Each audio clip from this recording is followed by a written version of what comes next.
नरं चैव नरोत्तमं देवीं सरस्वतीं व्यासं ततो जयमुदीरयेत् मोकं करोति वाचालं पङ्गुं लङ्घयते गिरिं यत्कृपातमहं वन्दे परमानन्दमाधवं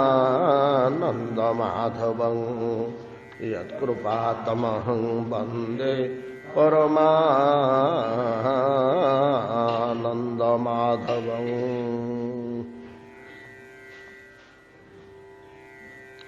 धनुर्वियति माहेन्द्रं निर्गुणं च गुणिन्यभात् व्यक्ते गुण व्यतिकरे अगुणवान् पुरुषो यथा नरराजोडुपूच्छन्नः स्वजोत्सना राजितैर्घनैः अहङ्मत्या भासितया स्वभाषा पुरुषो यथा मेघागमोत्सवा हृष्टा प्रत्यनन्दत शिखण्डिनः गृहेषु तपता निर्विरन्ना यथा च्युतजनागमे।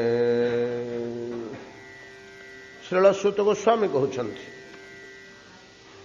महाराज शौनकादि मुनिगण श्रवण करंतु। सुखदेव गोस्वामी परीक्षित सम्मुखें जो रहस्यमय वर्षा ऋतुर वर्णना करथिले तार पुनः विस्तार आपण मानक सम्मुखें मु करुछि। शोभनीय वर्षा ऋतु प्रावृट काल सर्वजीव समुद्भवा समस्त जीव समूहंकर समृद्धर काल उन्नतिर काल वर्षा काल सर्वसत्व अर्थात समस्त जीव समूह एमानंकर समृद्धि घटे वर्षा काल रे नानाविध मनोहर दृश्य शोभायमान हो उठे। प्रकृतिर सर्वांश सर्वांग पृथ्वी परम शीतलमय जीवनदात्री ऋतु जीवन दानकारी मेघमानंकर आडंबर एही ऋतु रे भिन्न भिन्न मनोरम दृश्य को अवलंबन करी ऋषि प्रवर भगवत प्राण भगवदैक निष्ठ सुखदेव गोस्वामी सुंदर सुंदर आध्यात्मिक नैतिक उपदेश द्वारा बारंबार हरिस्मरण करे दउछंती आममानंकर। अंतिम श्लोक रे कौन कहले मेघागमोत्सवा दृष्ट्वा प्रत्यनंदत शिखंडिनः मेघागमोत्सवा देखी मेघागमोत्सवा हृष्टा प्रत्यनंदत प्रत्यनंदत आनंदर प्रति आनंद जड़े बंधु आसुचंदी से हसी हसी पलि आसिले आमर किसी कारण नहीं से कौन कारण हसी हसी आसुचंदी तांको देखिक आमे हसी हसी तांको स्वागत कर पकेले आसंतु आसंतु हास तांकर हासरे आमर जो कारण न थाई हास प्रकाश पड़ा प्रति हास कई दान कले आमे तांको किछि देले प्रति दान प्रति उपसर्गटा ये लगे कि प्रत्यनंदत उत्सवटा मेघर मेघ घरे उत्सव होउछि तो मेघ घर उत्सव देखिरी मयूर माने बड़ आनंदित हो गले कहीं सहित भल संपर्क रोचे तो मेघ सहित मयूरर चंद्र सहित कुमुदर सूर्य सहित नलिनीर गोटे अद्भुत संबंध रही नहीं कि तो मेघ सहित मयूरर सेमती संबंध रही वर्षा सहित चातकर सेमती संबंध रही केमती क्या सहित कहार संबंध रही मेघ देखी पकईले कलाहांडिया मेघ घोर घर घर गर्जन करी विद्युत चहटई चमकई जिते माड़ी आसुवा आकाश आनंद कहले रसरे शिखंडी मयूर मानकर पुच्छ विस्तार करी समस्ते एकाठी खाଇବା ଶୋଇବା ଘର ଦ୍ୱାର ପରିବାର ଛାଡ଼ି ଦେଇ ପଡ଼ିଆରେ ବଣ ଭିତରେ ଯୋଉଠି ପଡ଼ିଆ ଟିକେ ଥିବ ଫାଙ୍କା ଜାଗା ଥିବ ସେଠି ରୁଣ୍ଡ ହୋଇ ଏକାଠି ଏମିତି ନାଚୁଥିବେ ସେମାନେ ପରସ୍ପର କିରେ କଣ ହେଲା ପ୍ରକୃତିର ଗୋଟେ ସମ୍ବନ୍ଧ ରହିଛି ସେମାନଙ୍କ ସହ ପ୍ରତ୍ୟନନ୍ଦତ ମହୋତ୍ସବ କିପରି ଶିଖଣ୍ଡୀ ଗଣ ମୟୂର ଗଣ କିପରି ଆନନ୍ଦିତ ହୋଇଛନ୍ତି ନା ଗୃହେଷୁ ତପତା ହରିଭକ୍ତା ଅଚ୍ୟୁତ ଜନା ଆଗମେ ଯଥା ପ୍ରତ୍ୟନନ୍ଦତ ଭବତି ଗୃହେଷୁ ତପ୍ତା ଘର ଭିତରେ ଘୋର ଦୁଃଖ ପାଉଛି ଜଣେ ଲୋକ ଏ ସଂସାରଟା କଣ କି ଜଣେ ଲୋକ ସଂସାର ତ୍ୟାଗୀ ହବାକୁ ହେଲେ ସଂସାର ତ୍ୟାଗ କରି ହରିଭକ୍ତିମୟ ସନ୍ନ୍ୟାସମୟ ଜୀବନ ଯାପନ କରିବାକୁ ହେଲେ ସଂସାରର ତାଡ଼ନାରେ ବିତୃଷ୍ଣ ହୋଇ ସେ ବାହାରି ଯିବା ଆବଶ୍ୟକ ନହେଲେ ବୈରାଗ୍ୟ ଆସିବନି ବୈରାଗ୍ୟ ସହଜରେ ଆସିବନି ଅବଶ୍ୟ ବୈରାଗ୍ୟ ଆସିବାର ଆଉ ଗୋଟିଏ ମାର୍ଗ ଅଛି କୌଶଳ ଅଛି ଯଦି କୌଣସି ସିଦ୍ଧ ପୁରୁଷ ମହାତ୍ମା ମହାପୁରୁଷ ଅସାଧାରଣ ଭକ୍ତିଶାଳୀ ଶକ୍ତିଶାଳୀ ଆଧ୍ୟାତ୍ମିକ ଶକ୍ତିଶାଳୀ ବ୍ୟକ୍ତି ସେ ଆଶୀର୍ବାଦ କରିଦେଲେ କି ଚିନ୍ତା କରିଦେଲେ ଏ ଲୋକଟାର ବୈରାଗ୍ୟ ଜାତ ହୁଅ ବୋଲେ ଚଟକିରେ ଆରମ୍ଭ ହବ କିଛି କାରଣ ନଥାଇ ଚଟକିରେ ଆରମ୍ଭ ହବ ଚଟକିରେ ଆରମ୍ଭ ହବ ନହେଲେ ତ ଦୀର୍ଘକାଳ ସାଧୁ ସଙ୍ଗରେ ବୈରାଗ୍ୟ ଜାତ ହବ ସଂସାର ପ୍ରତି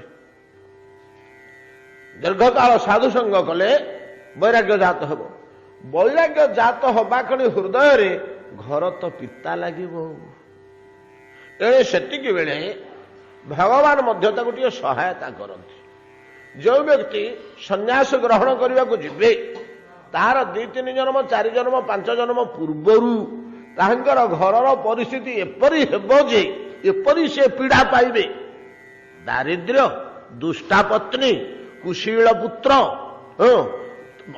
ବିଶ୍ୱାସ ଘାତକ ବନ୍ଧୁ ଭ୍ରାତା ଏମିତି ସବୁ ଜୁଟିବେ ତାକୁ ଭଗବାନ ଜୁଟେଇବେ ଆଉ ସେ ଏମିତି ବିରକ୍ତ ହେଇଯିବ ବିରକ୍ତ ହେଲେ ମଧ୍ୟ ଛି ସଂସାର ଛିତ୍ ସଂସାର କହୁଥିବ ସିନା ଛାଡ଼ି ପାରୁନଥିବ ଛାଡ଼ିପାରିବନି ଏମିତି 2 ଜନ୍ମ 3 ଜନ୍ମ 4 ଜନ୍ମ ବିତିଯିବ ବେଳକୁ ବେଳ ବେଳକୁ ବେଳ ବେଳକୁ ବେଳ ଗୃହ ତାଡ଼ନା ଗୃହ ତରଫରୁ ଦୁଃଖ ବଢି ବଢି ଯିବ ଏଇଟା ଈଶ୍ୱର କୃପା ତାକୁ ବାହାରି ଯିବା ପାଇଁକି ପଥ ପରିଷ୍କାର ହଉଛି କାହିଁକି ବୋଇଲେ ଏଇ କୀଟ ପତଙ୍ଗ ଜନ୍ମଠୁ ଆମେ ସମସ୍ତେ ଗୃହସ୍ଥ ହେଇ ଆସିଛେ ତ ଛୋଟିଆ କୀଟଟିଏ ସେ ମଧ୍ୟ ତାର ଏଡ଼ିକି ଅଠା କି ମାଟି କି ଉଇଟିଏ କି ପିମ୍ପୁଡ଼ିଟିଏ ବସାଟିଏ ବାନ୍ଧୁଛି ଛୁଆ ଯୋଡ଼ିଏ ଜନ୍ମ କରୁଛି ପତ୍ନୀଟିଏ ରଖୁଛି ଆହାର ସଂଗ୍ରହ କରୁଛି ସୁଖ ଦୁଃଖ ତାର ଭଲ ମନ୍ଦ ମଧ୍ୟ ଅଛି ଏଇଟା ସେଇ କୀଟ ଶରୀରଠୁ ଆରମ୍ଭ ହେଇ ହେଇ ମନୁଷ୍ୟ ଯୋନି ପାଇବା ପର୍ଯ୍ୟନ୍ତ ଆମକୁ ଏଠି 84 ଲକ୍ଷ ନହେଲେ ମଧ୍ୟ ଯେଉଁ 60 କି 65 ଲକ୍ଷ ଜନ୍ମ ଆମେ ବିତେଇ ଆସିଲେ ଏ 60-65 ଲକ୍ଷ ଜନ୍ମରେ ଗଛ ଲତା ହେଇକିରି ଆମର ପଳେଇଲା ଧରନ୍ତୁ 20-22 କି 25 କି 30 ଗଲା ତାପରେ ଆମେ ଗୃହସ୍ଥାଶ୍ରମ କୋଉ ଜୀବନରେ କରିନେ କୋଉ ଯୋନିରେ କରିନେ ସବୁଠି ଘରୁଟିଏ ଅଛି ପତ୍ନୀଟିଏ ଅଛି ସନ୍ତାନଟିଏ ଅଛି ଆହାର ବ୍ୟବସ୍ଥା ଅଛି ଆଦତ ଅଛି ଏଇଟା ଜୀବ ଅନୁସାରେ ଏଇଟା ପରିମାର୍ଜିତ ଅବସ୍ଥାରେ ଅଛି ଆମେ କଂକ୍ରିଟରେ ଘରଟେ କରୁଛେ ନାଇଁ କି ବିଲୁଆ କିଆ ବୁଦା ମୂଳେ ଗାତଟେ ଖୋଳୁଛି ତା ପାଇଁ ତାର ସେଇଟା ଉତ୍କୃଷ୍ଟ ଘର ଆମ ପାଇଁ ମାର୍ବଲ ପକେଇଥିବା ଘର ଯେମିତି ଉତ୍କୃଷ୍ଟ ଘର ତା ପାଇଁ କିଆ ଲଟା ମୂଳ ଗାତ ତା ପାଇଁ ତା ଜୀବନ ପାଇଁ ଉତ୍କୃଷ୍ଟ ଘର ନାଇଁ କି ବଣିଟିଏ ବସା ବାନ୍ଧିଛି ଗଛ ଡାଳରେ ତା ପାଇଁ ସେଇଟା ଉତ୍କୃଷ୍ଟ ଘର ବଢିଆ ଘର ସେ ତିଆରି କରିଛି ନୂଆ ଗୋଟିଏ ତିଆରି କରିଛି ଆଉ 4 ଦିନ ତଳେ ପ୍ରତିଷ୍ଠା କଲା ତାର ଆନନ୍ଦ କହିଲେ ନ ସରେ ଚଟିଆଟିଏ ତାଳ ଗଛରେ ବସାଟିଏ ବାନ୍ଧିଛି ତ ମାଛଟିଏ ପୋଖରୀ ହୁଡ଼ା ତଳେ ପାଣି ଭିତରେ ସେ ବିଳ ଖୋଳିକିରି ରହୁଛି ସମସ୍ତେ ଗୃହସ୍ଥାଶ୍ରମରେ ଅଛନ୍ତି ଏ ଗୃହସ୍ଥାଶ୍ରମଟା ଗୃହ ଭୋଗ ଗୃହ ବିଳାସ ଯୋଉ 4ଟା ଜିନିଷ ସଂସାର ବୋଲି ନାଇଁ କି ଧନେଷଣା ପୁତ୍ରେଷଣା ଦାରେଷଣା ଯଶେଷଣା ଏଇ 4ଟା ସବୁ ଜନ୍ମରେ ରହିଆସିଛି ନିଜ ନିଜର ଯୋଗ୍ୟ ଧନ ସମସ୍ତେ ସଂଗ୍ରହ କରୁଛନ୍ତି। ପିମ୍ପୁଡ଼ି ମାନେ ଧାନ ଚାଉଳ ସଂଗ୍ରହ କରି ରଖୁଛନ୍ତି, ଗଧିଆ ଶୁଖିଲା ହାଡ଼ ସଂଗ୍ରହ କରି ରଖୁଛି, ଯାହା ତାର ଧନ, ଯାହାର ଯାହା ପ୍ରୟୋଜନ। এই ପ୍ରକାରର ତ ଈଷଣା ବା ସଂସାର ପ୍ରବୃତ୍ତି ସବୁ ଜୀବଙ୍କର ରହି ରହି ଆସିଛି। ହେଲେ ଆମେ ଯେତେବେଳେ ସେ ଦେହ ଗୁଡ଼ାକ ବିତେଇକିରି ଆସିଛେ 60 କି 65 ଲକ୍ଷ ଜନ୍ମ ଦେଇ, ସେ ଅଭ୍ୟାସଟା ଏଠି ସହଜରେ ଛାଡ଼ିଯିବ? ପାନ ଖଣ୍ଡିଏ ଖାଉଛ ଯେ ଡାକ୍ତରକୁ କେତେ ମନା କଲେଣି, ତମ ଦାନ୍ତ ପୋକ ଖାଇଲାଣି, ବିନ୍ଧୁଛି, ଆଉ ପାନ ଖାଅନି, ପାନ ଖାଅନି। ହଁ ଆଜ୍ଞା ଛାଡ଼ିଦେଲେଣି, ଆଉ 4 ଖଣ୍ଡ ଖାଉଛି। ଜଳଖିଆ ଖାଇସାରିଲା ପରେ ଖଣ୍ଡେ, ଚା ଖାଇସାରିଲା ପରେ ଖଣ୍ଡେ, ଦିଓଳି ରୁଟି ଭାତ ଖାଇସାରିଲା ପରେ 2 ଖଣ୍ଡି, ମାତ୍ର 4 ଖଣ୍ଡି ଖାଉଛି ଆଜ୍ଞା। 60 65 ଖଣ୍ଡ ପାନ, 70 ଖଣ୍ଡ ପାନ ଖାଉଥିଲି ଦିନକୁ। ଛାଡ଼ି ପାରୁନି ଅଭ୍ୟାସ। ଏଇଟା ତ ପ୍ରବୃତ୍ତି ଭିତରେ ପିଇ ଯାଇଛି। ପତ୍ନୀଟେ ଦରକାର, ପୁତ୍ରଟେ ଦରକାର, ଏଗୁଡ଼ା ତ ପିଇ ଯାଇଛି ଭିତରେ। ଏଇଟା କେମିତି ସହଜରେ ଛାଡ଼ି ହେଇଯିବ? 1000 ତାଡ଼ନା ଘରୁ ମିଳିଲେ ମଧ୍ୟ ମନ ବିତୃଷ୍ଣ ହେଇଗଲାଣି, କିନ୍ତୁ ଛାଡ଼ି ହେଉନି। ଗୋଟେ କଥାରେ ନାହିଁ, କେ ଜଣେ ମହାପୁରୁଷ କହିଥିଲେ ବୋଲିକିରି କହନ୍ତି, ସଂସାର ଆମକୁ ଭିଡ଼ିକିରି ଧରିନି, ଆମେ ସଂସାରକୁ ଭିଡ଼ିକିରି ଧରିଛେ। ଆମେ ସଂସାରକୁ ଭିଡ଼ିକିରି ଧରିଛେ। ଗୋଟେ ଉଦାହରଣ ଦେଇକିରି ରାମକୃଷ୍ଣ ପରମହଂସ କହିଥିଲେ ସଂସାରକୁ କେମିତି ଧରିବୁ। ରାମକୃଷ୍ଣ ପରମହଂସଙ୍କ ଉଦାହରଣ ଗୋଟେ ବିଚିତ୍ର ଉଦାହରଣ ନାହିଁ କି? ସହଜରେ ବୁଝିଲା ଭଳିଆ ପଦପତିଜ୍ଞା।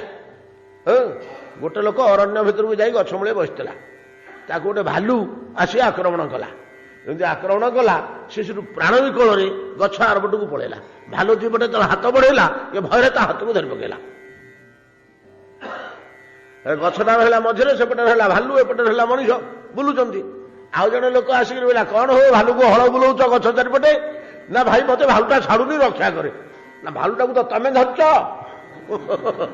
ସେ କଣ ତମକୁ ଛାଡୁ? ସେ ତ ବିକଳ ହେଇଗଲାଣି, କେମିତି ପଳେଇବ ବୋଲି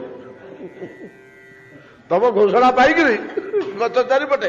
ଭାଲୁଟାରେ ତାର ଭୟ ହେଇଗଲାଣି, ପଶୁଜନ୍ତୁ। ଛାଡ଼ିଦିଅ, ଛାଡ଼ିଦିଅ ତମେ। ଏ ଯେ ଛାଡ଼ିଦେଲା, ପ୍ରାଣ ବିକଳରେ ଭାଲୁ ପଳେଇଲା, ବଣ ଭିତରେ ପଶିଗଲା। ଦେଖିଲ କିଏ କାହାକୁ ଧରିଥିଲା? କିନ୍ତୁ ଉଦାହରଣ ସେଭଳିଆ ଆମେ କୁଆଡେ ସଂସାରକୁ ଭିଡ଼ିକିରି ଧରିଛେ। ସଂସାର ଆମକୁ ଠେଲୁଛି।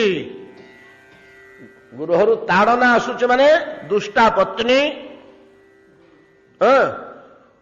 କୁପୁତ୍ର, ଦାରିଦ୍ର୍ୟ, ବିଶ୍ୱାସଘାତକ ବନ୍ଧୁବାନ୍ଧବ, ପଡୋଶୀ, ଏଗୁଡାକ ଆସୁଛି ମାନେ ସଂସାର କହିଲେ ପଳା, ତୁ ପଳା। ଆମେ ଛାଡୁନେ, କାମୁଡ଼ିକିରି ଧରିଛେ। ଇଏ ହଉଛି କଥା। ଏ ବୈରାଗ୍ୟ ସମ୍ବନ୍ଧୀୟ ଜିନିଷ ଗୁଡାକ ଟିକେ କଠୋର କଥା। ସମାଜର ଅନେକ ସମୟରେ ସମାଲୋଚନା ଭଳିଆ ଅନୁଭବ ହେଇଯାଏ, କିନ୍ତୁ ପ୍ରକୃତରେ ବାସ୍ତବ କଥା ଏଗୁଡାକ। ଏତାଦୃଶ ଅବସ୍ଥାରେ ଜଣେ ଲୋକ ବ୍ୟକ୍ତି, ହେ ଜଗନ୍ନାଥ, ହେ ଜଗନ୍ନାଥ, କେବେ ଉଦ୍ଧାର କରିବେ ହେ ପ୍ରଭୁ? ତାର ଯଦି ଅନ୍ତଃକରଣ ଭିତରେ ପ୍ରକୃତ ଭଗବାନଙ୍କ ପ୍ରତି ଶ୍ରଦ୍ଧା ଆସିଛି, ଆବେଗ ଆସିଛି, ହେ ପ୍ରଭୁ ମତେ କେବେ ଉଦ୍ଧାର କରିବ? ଏ ସଂସାର ଭିତରୁ କେବେ ମୁଁ ଉଦ୍ଧାର ହେବି? ଏ ଜଟିଳ ଜଞ୍ଜାଳରୁ କେମିତି ମୁକ୍ତି ପାଇବି ହେ ପ୍ରଭୁ? ମୁଁ ବାହାରିକରି ଯାଇପାରୁନି ପ୍ରଭୁ। ତ ବୈଷ୍ଣବ ଗୋସାଇଁ ତ କୀର୍ତ୍ତନରେ ପୁରା ଗାଇଛନ୍ତି, ତ ୟାକୁ ମୁଁ ଛାଡ଼ି ପାରୁନି, ଚୁଟି ଧରି ମୋରେ କର ପାର। ହେ ଗୁରୁଦେବ, ହେ ଜଗନ୍ନାଥ, ହେ ପ୍ରଭୁ, ମତେ ଚୁଟି ଧରିକିରି ଯଦି ଭିତରୁ ବାହାର କରିନଦେବେ ମୁଁ ବାହାରି ପାରିବିନି। ନା ସେ ଅନୁଭବ କଲେଣି। ଏଭଳିଆ ଅବସ୍ଥାରେ ଯେ କେବଳ ଭଗବାନଙ୍କର ଶରଣାଗତ ହେଇ ହେ ପ୍ରଭୁ ରେ ଦୁଃଖ ପାଉଛି, ସଂସାର ଭିତରେ ଥାଇ କିନ୍ତୁ ଗୃହ ତ୍ୟାଗ କରିପାରୁନି, ଅନ୍ତଃକରଣ ଭିତରେ ଗୃହ ପ୍ରତି ବିତୃଷ୍ଣା ସହ ଭଗବାନଙ୍କ ପାଦାରବିନ୍ଦ ପ୍ରତି ଆତ୍ୟନ୍ତିକ ଭାବରେ ଆସିଗଲାଣି ଭାବ, ଏମିତିକା ଜୀବନଯାପନ କରୁଥିଲା ବେଳେ ଯଦି ବିଶୁଦ୍ଧ ହରିଭକ୍ତଟିଏ, ମୁନିଟିଏ, କି ଋଷିଟିଏ, କି ସାଧୁଟିଏ, କି ସନ୍ତୁଟିଏ, କି ବଡ଼ ପୁରୁଷଟିଏ, ଯେ ଧନ୍ୟ ବର୍ତ୍ତମାନ ସମାଜରେ ଯେ ଆମର ବିଶେଷ ପୁରୁଷ ରୂପେ ଅଛନ୍ତି, ଯଦି ସେ ଦୈବାତ ଘରକୁ ପଳେଇ ଆସିବେ ନାଇଁ କି? ଆମର ଏଖଣି ସମାଜରେ ସ୍ୱାମୀ ଚିଦାନନ୍ଦଜୀ ଅଛନ୍ତି ବିଶିଷ୍ଟ ସାଧୁ ରୂପେ, ସତ୍ୟସାଇ ବାବା ଅଛନ୍ତି, ସୁଖରାମଜୀ ଅଛନ୍ତି ନା କ'ଣ, ପ୍ରାପ୍ତି ହେଲେ ନା କ'ଣ ଏମିତି ଗୋଟେ ନିକଟରେ, ଏମିତି କେମିତି ସବୁ ବଡ଼ ବଡ଼ ସାଧୁ ଅଛନ୍ତି। ବକ୍ତା କଥା ନାହିଁ, ବକ୍ତାଟା ପାଣ୍ଡିତ୍ୟ ବାକ୍ଚାତୁରୀ, ସେ ଅଲଗା। ଯେଉଁମାନେ ବାସ୍ତବ ସାଧୁ, ଆଚରଣରେ ଯେଉଁମାନେ ସାଧୁ, ଏଇଭଳିଆ ପ୍ରଖ୍ୟାତ ସାଧୁମାନେ ଅଛନ୍ତି। ଯଦି ସିଏ ଆମ ଘରକୁ ପଳେଇ ଆସିବେ, ଆମେ ଯାଇକି ଟିକେ ନିବେଦନ କରୁଥିଲୁ, ଆଜ୍ଞା ଆଉ ଟିକେ ମୋ ଘରେ ଟିକେ ପାଦ ପଡ଼ନ୍ତାନି ଆଜ୍ଞା, ଟିକେ ହଉ ଯିବା। ତାର ଦିନ ସେ ପଳେଇ ଆସିଲେ, କି ଆନନ୍ଦ ଆମର, କି ଆନନ୍ଦ। କାହାର ଏ ଆନନ୍ଦ ହବ ନା ଯିଏ ଗୃହ ଭିତରେ ଥାଇ ଭଗବତ ପରାୟଣ ହେଇଗଲାଣି, ତାର ଆନନ୍ଦ କହିଲେ ନ ସରେ। ଆପଣମାନେ ମନେ ପକାନ୍ତୁ, ଆପଣମାନେ ମନେ ପକାନ୍ତୁ, ଯେତେବେଳେ ନାରଦ ବସୁଦେବଙ୍କ ଘରେ ଯାଇକରି ପହଞ୍ଚିଗଲେ ଦଶମ ସ୍କନ୍ଧରେ, ଏକାଦଶ ସ୍କନ୍ଧର ଆରମ୍ଭରେ, ନାରଦ ବସୁଦେବ ସମ୍ବାଦ ପରା ଗୋଟେ ଅଲଗା। ଷଟ ସମ୍ବାଦ ଭିତରୁ ନାରଦ ବସୁଦେବ ସମ୍ବାଦ। ନାରଦଙ୍କୁ ଗୋଟେ ଅଭିଶାପ ଅଛି ତ, ସିଏ ଗୋଟିଏ ରାତ୍ରିରୁ ଅଧିକା କୋଉଠି ରହିପାରିବେନି, ପଳେଇ ପଳେଇ ଯାଉଥିବେ ସିନା, କୋଉଠି ସ୍ଥିର ହୋଇ ରହିପାରିବେନି। କିଏ ତାଙ୍କୁ ଏ ଅଭିଶାପଟା ଦେଇଥିଲେ ଯେ? ଦକ୍ଷ। ଦକ୍ଷ କାହିଁକି ନା ଦକ୍ଷଙ୍କର ଯେତେ ସନ୍ତାନ ସେ ଜନ୍ମ କଲେ ସବୁତକୁ ବାବାଜୀ କରିଦେଲେ, ବତେଇ ଶିଖେଇକିରି ସବୁତକୁ ବାବାଜୀ କରିଦେଲେ। ପ୍ରଥମେ ସେ ଜନ୍ମ କଲେ 100 ପୁତ୍ର, ତାପରେ 1000 ପୁତ୍ର, ତାପରେ 10,000 ପୁତ୍ର ଏକ ଅୟୁତ ଜାତ କଲେ ଦକ୍ଷ। ଏ ସମସ୍ତଙ୍କୁ ସେ ବାରମ୍ବାର ବାବାଜୀ କରିଦେଲେ। ଦକ୍ଷ ଆଉ ସହ୍ୟ କରିପାରିଲେନି ଶେଷକୁ 60ଟି ଝିଅ ଜନ୍ମ କଲେ, ପୁଅ ଜନ୍ମ କଲେ ତ ଇଏ ଅବସ୍ଥା କଲା। ଇଏ ନାରଦ ହଉଛନ୍ତି ଦକ୍ଷଙ୍କର ଭାଇ, ତାଙ୍କୁ ଅଭିଶାପଟେ ଦେଲେ ଯେ ତୁମେ କୌଣସି ଦାନ ସ୍ଥିର ହେଇକି ରହିପାରିବନି। ଆଉ ନାରଦ ମଥାପାତି ସେ ଅଭିଶାପକୁ ଗ୍ରହଣ କରିନେଲେ। ଅଭିଶାପ ହଉ ପଛେ ଗୋଟେ ହରିଭକ୍ତ ଆଗ ମୁଁ ତିଆରି କରିଦିଏ। କିନ୍ତୁ ଦ୍ୱାରକା ଯଦି କେତେବେଳେ ଆସନ୍ତି ନାରଦ, ସେଠି 2 ଦିନ 4 ଦିନ 6 ଦିନ 8 ଦିନ ରହିପାରିବେ। କାହିଁକି? ଭଗବାନଙ୍କ ଧାମରେ ଏସବୁ ନିୟମ ଗୁଡାକ କାମ କରିବନି କି ଲାଗୁ ହବ ନାହିଁ। ସାକ୍ଷାତ ଭଗବାନ ଶ୍ରୀକୃଷ୍ଣ ବିରାଜମାନ କରୁଛନ୍ତି। ଆମର ଆପଣଙ୍କର ବାହାରେ 1000 ନିୟମ ଥିବ, ସେ ନିୟମଟା ଆପଣଙ୍କର ମନ୍ଦିର ଭିତରେ ଚଳିବ କି ଜଗନ୍ନାଥଙ୍କ ପାଦ ତଳେ? ସେଠିକା ନିୟମରେ ତମେ ଚଳିବ ନା ଆଉ। ସେ ଭିତରକୁ ପଶିଲେ ଆଉ ନାଇଁ, ତମେ ଗୋଡ ଲମ୍ବେଇକିରି ମଣ୍ଡପ ଉପରେ ବସିପାରିବନି, ଚକା ପକେଇକିରି ବସିବ, ଆସନ ପକେଇ ବସିପାରିବନି, ତଳେ ବସିବ କୁହ। ସେଠିକାର ଯୋଉ ନିୟମ ଅଛି ତାର ନିୟମ ଅଲଗା। ସେ ନିୟମ ସର୍ବୋପରି। ସେଠି କୌଣସି ସାଧୁ କି ସନ୍ଥ କି କାହାର ବାକ୍ୟ କି ଭଲ କି ମନ୍ଦ କି ସାପ କି ଅଭିଶାପ କି ବରଦାନ କିଛି କାମ କରିବନି, ସେଟା ସ୍ୱତନ୍ତ୍ର। ସେ ଦ୍ୱାରକା ଭୂମିରେ ତଳେ ଭଗବାନ ଶ୍ରୀକୃଷ୍ଣ ବିରାଜମାନ କରୁଛନ୍ତି, ସେଟା ତାଙ୍କର ସ୍ୱତନ୍ତ୍ର। ଇଏ ଦକ୍ଷଙ୍କ ଅଭିଶାପ ସେଠି କାମ କରେନି। ତେଣୁ ନାରଦ ଯେତେବେଳେ ଦର୍ଶନ କରିବାକୁ କୃଷ୍ଣଙ୍କୁ ଆସନ୍ତି ଦ୍ୱାରକାକୁ, 2 ଦିନ 4 ଦିନ 6 ଦିନ ସେଠି ରହିଯାଆନ୍ତି। ନହେଲେ ସ୍ଥିର ହେଇକରି ସେ କୋଟେ ରହିପାରିବେନି। ସବୁବେଳେ ଗତିଶୀଳ ଅବସ୍ଥାରେ ରହିବେ ସିନା, ସ୍ଥିତି ଅବସ୍ଥା ତାଙ୍କର ନାହିଁ। ଯାହା ହଉ ସେଠି ଥିଲେ। ଦୈବାତ ଦିନେ ସକାଳୁ କଣ ମନ ହେଲା, ଗାଧା ପାଧା କଲେ, ଚିତା ତିଳକ ହେଲେ, ଦାଣ୍ଡକୁ ବାହାରିଲେ। ସାଧୁ ସନ୍ଥ ବାହାଜି ବସଟାକ କଣ ଲକ୍ଷ୍ୟ ଥାଏ ନା? ଏମିତି ଥାଏ, ଚାହିଁଲେ କୁଆଡେ ଯିବ କୁଆଡେ ଯିବ। ଯୋଉଟା ବଡ ଘର ଦେଖିଲେ ତା ଭିତରକୁ ପଶିଗଲେ। ସେଟା ହଉଛି ବସୁଦେବଙ୍କ ଘର। ଯେମିତି ବସୁଦେବ ଦେବକୀ ସେ ଘରେ ବାସ କରନ୍ତି, ସେ ଘରଟି ରହିଛନ୍ତି। ଯେମିତି ସେ ଘର ଭିତରକୁ ପଶିଗଲେ, ବସୁଦେବ ଦେଖି ପକେଇଲେ ଯେ ନାରଦ ମହର୍ଷି ଆସୁଛନ୍ତି। କହିଲେ ୟାଠୁ ବଳିକିରି ବଡ ସୌଭାଗ୍ୟ ମନୁଷ୍ୟ ଜୀବନରେ ଆଉ କିଛି ନାହିଁ। ଜଣେ ଭାଗବତ ପରାୟଣ ବ୍ୟକ୍ତି, ଜଣେ ହରିପରାୟଣ ବ୍ୟକ୍ତି, ଇଏ ଯଦି ଗୃହକୁ ପଳେଇ ଆସିଲେ ତାହେଲେ ତମର କପାଳ ଖୋଲିଗଲା ବୋଲି ଜଣେ ଆଧ୍ୟାତ୍ମିକ ପରମାର୍ଥ ମାର୍ଗରେ। ଜାଗତିକ ସମ୍ପତ୍ତି କିଛି ଭର୍ତ୍ତି ହେଇଯିବନି, ହଁ କିଛିଟା ବିଘ୍ନ ଦୂର ହେଇପାରେ, ଜାଗତିକ ବିଘ୍ନ ଅମଙ୍ଗଳ କିଛିଟା ଦୂର ହେଇପାରେ ସେମାନଙ୍କ ତେଜରେ, କିମ୍ବା ଦୂରେଇ ଯାଇପାରେ। ଆମ ଘରେ କିଛି ଗୋଟେ ବିତ୍ପାତ ହେବାକୁ ଥିଲା, ସାଧୁ 4 ଦିନ ପରେ ହେଇଥାନ୍ତା, ଜଣେ ସାଧୁ ଆସିକିରି ବୁଲିକିରି ପଳେଇଲେ, ବସିକିରି ସନ୍ତୁଷ୍ଟ ହେଇ କ୍ଷୀର ଟିକେ ପିଇ କି ଫଳ ଟିକେ ଖାଇ ହସି ଖୁସି କଥାବାର୍ତ୍ତା କରି ଯେତେ ରହୁ ବେଟା ଯେତେ ରହୁ ଖୁସି ରହୁ ବୋଲି କହିଦେଇକିରି ପଳେଇଲେ। ଯୋଉ ବିତ୍ପାତଟା 4 ଦିନ ପରେ ହେଇଥାନ୍ତା ସେଟା 6 ମାସ ଘୁଞ୍ଚି ଯାଇପାରେ। ଏଇଟା ହବ। କିମ୍ବା ଛୋଟକାଟିଆ ବିଘ୍ନ ବିପଦ ଗୋଟେ ପୁରା ଲୋପ ପାଇଯିବ, ଆଉ ହବନି।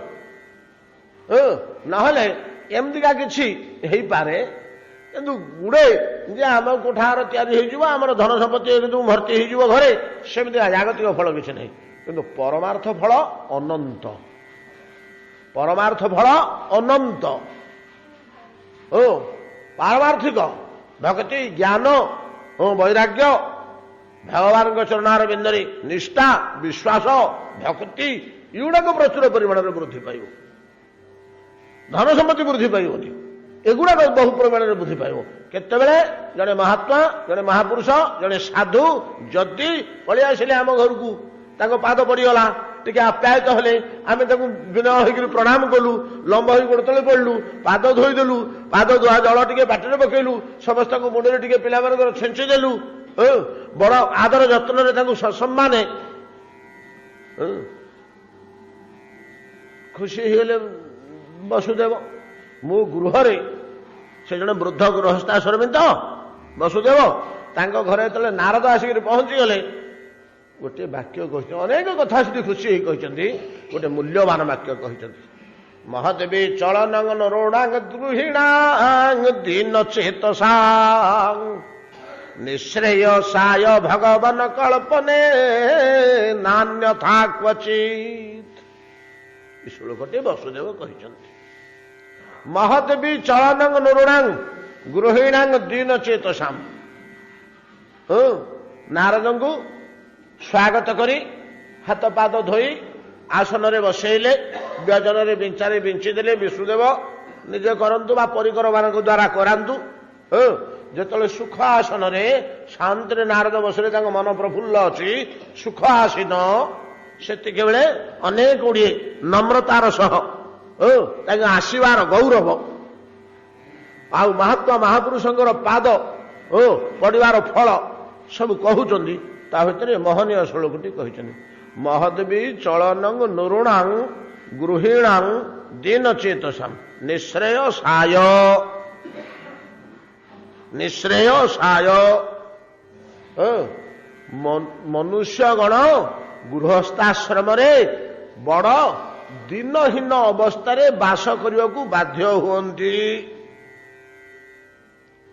ବିପୁଳ ସମ୍ପତ୍ତି ଥାଉ, ବିପୁଳ ବଳ ଥାଉ, ବିପୁଳ ଜନବଳ ଥାଉ, କିନ୍ତୁ ଅଧିକାଂଶ ସମୟରେ ଅତ୍ୟନ୍ତ କ୍ଳିଷ୍ଟ ଅବସ୍ଥାରେ ଜୀବନଯାପନ କରିବାକୁ ବାଧ୍ୟ ହୁଅନ୍ତି। ମହାଦେବୀ ଚଳନଙ୍ଗ ନୃଣାଙ୍ଗ ଗୃହିଣାଙ୍ଗ ଦୀନ ଚେତସାମ୍। ସେମାନଙ୍କ ହୃଦୟଟା ସବୁବେଳେ ଦୈନ୍ୟ ଅବସ୍ଥା ପ୍ରାପ୍ତ ହୋଇ ରହେ। କାହିଁକି? ତାହାର ତ ଧନ ସମ୍ପତ୍ତି, ଲୋକବଳ, ଧନବଳ, ଜନବଳ ସବୁ ଭର୍ତ୍ତି ହେଇଛି। ସେ କାହିଁକି ଚିତ୍ତ ତାର ସଂକୀର୍ଣ୍ଣ ହବ? ନା ଝିଅଟି କଲେଜକୁ ଯାଇଥିଲା, ସବୁଦିନ 5ଟା ବେଳକୁ ଆସେ, ଆଜି 6ଟା 6:30 ହେଲାଣି, କାହିଁ ଫେରିନି ଏ ପର୍ଯ୍ୟନ୍ତ? ମନଟା ଚଞ୍ଚଳ ହଉଛି। କଣ ହେଲା, ପିଲା କୁଆଡେ ଗଲା, କଣ ସୁବିଧା ଅସୁବିଧା କିଛି ହେଲା କି? ମା 5 ଥର ଦୁଆର ମୁହଁକୁ ଫେରିକି ବାପାଙ୍କୁ ବିଗିଡ଼ିଲେଣି, ତମେ କହିଲେ ଘରଟା ଭିତରେ ବସିଛ ଚା ଖାଇକିରି। କିରେ କଣ କରିବି, ଆଉ କହୁନାହାନ୍ତି କାହିଁକି ଝିଅ ଡେରି କରିଛି ବୋଲି, ଖାଲି ଗାଳି ଦଉଛନ୍ତି ବାବୁଙ୍କୁ। ପୁଅ ମୋଟର ସାଇକେଲଟିଏ ଧରିକରି ଯାଇଛି, ବାପାଙ୍କ ମନ ଖାଲି ଚଞ୍ଚଳ ହଉଛି। ନୂଆ ନୂଆ ଶିଖିଥିଲା, ଗାଡ଼ିଟା ଧରି ପଳେଇଛି ବାହାରକୁ, ନାଇଁ କି? ଧାନ ଗଣ୍ଡେ ଖଳାରେ ପଡିଥିଲା 10-25 ମହଣ, ହଠାତ୍ ମେଘ ଟିକେ ଘର ଘର ଶୁଭିଲା, ଆଉ ଘର ଭିତରେ ରହୁନାହାନ୍ତି, ଖାସ ଆକାଶକୁ ଯାଇକି ବର୍ଷି ଦବ କି? ଏ କୋଉଠି କଣ ଅଛରେ ନେଇ ପକା। ଯାହା ଆଉ ଆଲୋଚନା ଦରକାର ନାହିଁ। ଅନେକ କାରଣରୁ ପ୍ରହ୍ଲାଦ ଆମର କଣ କହିଲେ ଏଠି, ଆମର ପୁରୁଣା ଶ୍ଲୋକ, ଅତି ପ୍ରିୟ ଅତି ପରିଚିତ ଶ୍ଲୋକ, ତତ୍ ସାଧୁ ମନ୍ୟେ ସୁରବର୍ଜ୍ୟ ଦେହିନାଂ ସଦା ସବୁଦୁ ବିଘ୍ନ ଧିୟାଂ ଅସଦ ଗ୍ରହାତ୍ ହିତାତ୍ମପାତମ ଗୃହମ ଅନ୍ଧକୂପଂ ବନଙ୍ଗତ ଶ୍ରୀ ହରିମାଶ୍ରୟେତ। ହିରଣ୍ୟକଶ୍ୟପ ପେଟ ଉପରୁ ଫୋପାଡ଼ି ଦେଲା ଦୂରକୁ, ପେଟରେ କୁଣ୍ଢେଇକିରି ଧରିକିରି ସିଂହାସନରେ ବସାଇଲେ ପ୍ରହ୍ଲାଦକୁ। ସୁକୁମାର ପୁତ୍ର ଗୁରୁ ଗୃହରୁ ଫେରିଛି, ମା ତାକୁ ସୁନ୍ଦର କରି କୟଧୁ ସଜେଇ ଦେଇଛନ୍ତି, ସୁନ୍ଦର ଅଳଙ୍କାର ପିନ୍ଧିକି, ରାଜକୁମାର ତ ସୁନ୍ଦର ଅଳଙ୍କାର ପିନ୍ଧିକିରି ପଠେଇ ଦେଇଛନ୍ତି ବାପ ପାଖକୁ। ପ୍ରହ୍ଲାଦ ଯେତେବେଳେ ବାପଙ୍କୁ ମୁଣ୍ଡିଆ ମାରିଲେ, ବାପ ବାତ୍ସଲ୍ୟ ସ୍ନେହ ପୁତ୍ରକୁ ଉଠେଇ ନେଇ ପେଟ ଉପରେ ବସେଇଛନ୍ତି, ହୃଦୟରେ ଜାକିକିରି କେତେ ଗେଲ ଆଦର କରୁଛନ୍ତି। ବତ୍ସ ପ୍ରହ୍ଲାଦ, ଗୁରୁଗୃହରେ ବେଶୀ ଦିନ ରହିଗଲ, କାହିଁକି ଏତେ ଡେରି କଲ, ଆସିଲନି? ବାବା ଗୁରୁଦେବ ଛୁଟି ଦେଲେନି, ବେଶୀ ପାଠ ପଢିଲା। ଆଚ୍ଛା ଆଚ୍ଛା, କି ପାଠ ପଢିଲ ଗୁରୁଗୃହରେ, କଣ ପଢିଛ ପଦେ କହ ତ? ମତେ ହେଲା ପ୍ରହ୍ଲାଦ, କଣ ପଢିଛ ଆଉ ପିତା ଶୁଣିବ? ହେ ଅସୁର ଶ୍ରେଷ୍ଠ, ଦେହିନାଂ ମନୁଷ୍ୟ ମାନଙ୍କର ତତ୍ ସାଧୁ ମନ୍ୟେ ସୁରବର୍ଜ୍ୟ ଦେହିନାଂ ସଦା ସବୁଦ ବିଘ୍ନ ଧିଆଙ୍ଗ ଅସତ ଗ୍ରହାତ ଗୃହଂ ଅନ୍ଧକୂପମ୍। ଅନ୍ଧକୂପରେ ପଡ଼ିଲା ଭଳିଆ ଘର ଭିତରେ ପଡ଼ିଥାଉଛି ମଣିଷ। ତାହାର ଚାରି କାନ୍ଥ ଭିତରର ପରିସର ଛଡା ଆଉ ବାହାରେ କଣ ହଉଛି କିଛି ଜାଣିପାରୁନି। ତାରି ଭିତରେ ସେ ଆବଦ୍ଧ ହେଇଗଲା। ତାର ଯାବତୀୟ ଚେଷ୍ଟା, ଯତ୍ନ, ଲୋଭ, ଲାଳସା, ଚିନ୍ତା, ଶ୍ରୁତି ସବୁ ଚାରି କାନ୍ଥ ଭିତରେ ରହିଗଲା, ଆବଦ୍ଧ ହେଇଗଲା। ଅନ୍ଧକୂପ। ତାର ଯାବତୀୟ ଆଳାପ ଆଲୋଚନା ସେ ଚାରି କାନ୍ଥ ଭିତରେ, ନିଜର ଗୃହ ପରିବେଶର ଭିତରେ ସେତକ ତ ସେ ଚିନ୍ତା କରିକି ସମାଧାନ କରିପାରୁନି। ଆଉ ପଡ଼ିଶା ଘରର ପରିସ୍ଥିତି କେତେବେଳେ ସମାଧାନ କରିବ? କଣ ହଉଛି ଯାଉନି ପଡ଼ିଶା ଘରେ, କାନ୍ଥ ଆରପଟେ କଣ ହଉଛି ସେ ଯାଉନି। ତେଣୁ ଗୃହ ଅନ୍ଧକୂପମ୍। ଏ ଅନ୍ଧକୂପ ଭିତରେ କଣ ହଉଛି ତାର? ସଦା ସମୁଦ୍ବିଗ୍ନ ଧିଆମ୍। ତା ଧୀଟା ବୁଦ୍ଧିଟା ସବୁ ଉଦ୍ବିଗ୍ନ ହେଇକି ରହୁଛି। ନାନା ପ୍ରକାର କାରଣ, ଏଇଟା ନଷ୍ଟ ହେଇଯିବ କି, ସେଟା ଚୋର ନେଇଯିବ କି, ସେଟା କ୍ଷତିଗ୍ରସ୍ତ ହେଇଯିବ କି, ଏଟା ଅସୁବିଧା ହେଇଯିବ କି, ସେ ବନ୍ଧୁଘରଟା ଭାଙ୍ଗିଯିବ କି, ନାନା କାରଣରୁ ଉଦ୍ବିଗ୍ନ ହେଇକି ରହୁଛି। ତତ ସାଧୁ ମନ୍ୟେ ସୁରବର୍ଜତି ହୀନାଂ ସଦା ସମୁଦ୍ବିଗ୍ନ ଧିଆଂ ଅସଦଗ୍ରହାତ ହିତାତ୍ମ ପାତମ ଗୃହଂ ଅନ୍ଧକୂପମ୍। ହେ ପିତା, ଏଇଟା ଶୀଘ୍ର ଛାଡ଼ି ଦେଇକିରି ବନଙ୍ଗତ ଶ୍ରୀ ହରିମାଶ୍ରୟିତ, ବଣକୁ ଯାଇକିରି ହରି ଆଶ୍ରୟ କରିବା ହଉଛି ମଣିଷ ପାଇଁ ସବୁଠୁ ବଡ ବିଦ୍ୟା। ଏଇ ବିଦ୍ୟାଟି ମୁଁ ପଢିକିରି ଆଇଛି। ହରି ତ ପରମ ଶତ୍ରୁ ହିରଣ୍ୟକଶିପୁର ବହୁ କାଳ ଧରି ସେ ଖୋଜୁଛି ହରି କୋଉଠି ପାଇଲେ ଏକଦମ ଅଟା ପେଶିଲା ଭଳିଆ ପେଶି ଦିଅନ୍ତା। ସେ ଯେତେବେଳେ କହିଲାଣି ଯେ ଯାଇକିରି ଶତ୍ରୁର ସେବା କରିବ, ପୁଅ ଫୋପାଡ଼ା ଦେଲା। ଆଉ କଣ ଚଣ୍ଡାଳ, ତତେ କିଏ ବତଉଛି ରେ ଏଗୁଡାକ? ହରି ଉପାସନା କରିବୁ, ମୋର ଯେ ମହାଶତ୍ରୁ, ମୋଠୁ ବଡ ଈଶ୍ୱର ଆଉ କିଏ ଅଛି? ଯାହା ହଉ ବହୁତ କଥା। ଏତାଦୃଶ ଗୃହକୁ ଅନ୍ଧକୂପ ଭିତରେ ପଡ଼ି ବସୁଦେବ କହୁଛନ୍ତି, ମହତବି ଚଳନଂ ନୃଣାଂ ଗୃହିଣାଂ ଦୀନ ଚେତସାମ୍। ଗୃହସ୍ଥାଶ୍ରମରେ ଗୃହୀଗଣ ଏଇଭଳିଆ ସମୁଦ୍ବିଗ୍ନ ଦୁଃଖିତ ଅନ୍ତଃକରଣ ଭିତରେ ରହିବାକୁ ବାଧ୍ୟ ହଉଥିଲା ବେଳେ ଏମାନଙ୍କ ଦ୍ୱାରରେ ଯଦି ସାଧୁ ସନ୍ଥଙ୍କର ପାଦ ପଡ଼ିଗଲା, ମହାତ୍ମା ମହାପୁରୁଷଙ୍କର ପାଦ ପଡ଼ିଗଲା, ମହତ ପୁରୁଷ, ମହତ ବି ଚଳନ, ମହତ ପୁରୁଷ ଯଦି ଚାଲିଗଲେ ତାଙ୍କ ଘର ଭିତରକୁ, ମହତ ବି ଚଳନ ନୃଣାଂ ଗୃହିଣାଂ ଗୁଣଚେଷାମ୍ ନିଶ୍ରେୟସାୟ। ଗୃହୀଙ୍କର ନିଶ୍ରେୟସ ହେଇଗଲା ବୋଲି ଜାଣ। ନିଶ୍ରେୟସ କଣ? ଶ୍ରେୟ ପ୍ରିୟ। ଆଉ ତ ଆଲୋଚନା କରିବାନି, ତ କେତେ ଥର ଆଲୋଚନା କରିଛେ। ପ୍ରିୟ କଣ, ଶ୍ରେୟ କଣ? ସେ ଶ୍ରେୟ ଭିତରେ ଫେରେ ଉତ୍ତମ ଶ୍ରେୟ, ମଧ୍ୟମ ଶ୍ରେୟ, ଅଧମ ଶ୍ରେୟ। ଉତ୍ତମ ଶ୍ରେୟର ଊର୍ଦ୍ଧ୍ୱରେ ନିଶ୍ରେୟସ, ନିତରଂ ଶ୍ରେୟ ଇତି ନିଶ୍ରେୟସ। ଅର୍ଥାତ୍ ସିଧାସଳଖ ସେ ଭଗବାନଙ୍କୁ ପାଇଗଲା ବୋଲି ଜାଣ। ଭଗବତ ପ୍ରାପ୍ତିର ପଥ ତାର ପରିଷ୍କାର ହେଇଗଲା। ଏତାଦୃଶ ଗୃହସ୍ଥାଶ୍ରମୀଙ୍କ ଗୃହରେ ଯଦି ମହାତ୍ମା ମହାପୁରୁଷଙ୍କ ପାଦ ପଡ଼ିଗଲା, ତାହେଲେ ସେ ସିଧାସଳଖ ଭଗବାନଙ୍କୁ ପାଇଗଲା ବୋଲି ଜାଣ। ତାର ଆଉ ଭଗବାନଙ୍କୁ ପାଇବା ପାଇଁ ବେଶୀ ଦିନ ବାକି ନାହିଁ। କିଏ କହୁଛନ୍ତି? ବସୁଦେବ କହୁଛନ୍ତି, ତ ଗୋସାଇଁ ନାରଦଜୀ ଆପଣ ମୋ ଘରକୁ ପଳେଇ ଆସିଲେ, ଯଦି ଆପଣଙ୍କ ଭଳିଆ ମହାତ୍ମା ମହାପୁରୁଷ କାହା ଘରକୁ ପଳେଇ ଆସେ, ତାର ଆଉ ବେଶୀ ଦିନ ଈଶ୍ୱରଙ୍କୁ ପାଇବା ପାଇଁ ଆଉ ବେଶୀ ଦିନ ବାକି ନାହିଁ, ସେ ନିକଟରେ ପାଇଯିବ। ଏ କଥା ଯେତେବେଳେ ବସୁଦେବ କହିଲେ, ନାରଦ କହିଲେ ବୋଲେ ତମେ କଣ ଭଗବାନଙ୍କୁ ଏପର୍ଯ୍ୟନ୍ତ ପାଇନ ଯେ ପୁଣି ଆଉଥରେ ମୁଁ ଆସିଲା ପରେ ପାଇବ? ନାଇଁ କି? କଣ କହିଲେ ସେଠି ବସୁଦେବ? ଟିକେ ଲଜ୍ଜିତ ହେଲେ, ପାଇଲେ ମଧ୍ୟ ଆଉ ଭଗବାନଙ୍କୁ ପାଇଲି କି ଆଜ୍ଞା ଆପଣ ମାନେ ପାଇଲା ଭଳିଆ? ପୁଅଟେ ପାଇଲି ନା, ଆଉ ପୁଅଟେ ପାଇଲି ନା, ଆଉ ପୁତ୍ର ଜ୍ଞାନ ହେଇଗଲା ନା, ଆଉ ଭଗବତ ଜ୍ଞାନ ହେଲା କି ମୋର? କଣ ବୁଝିପାରୁଛନ୍ତି ନା?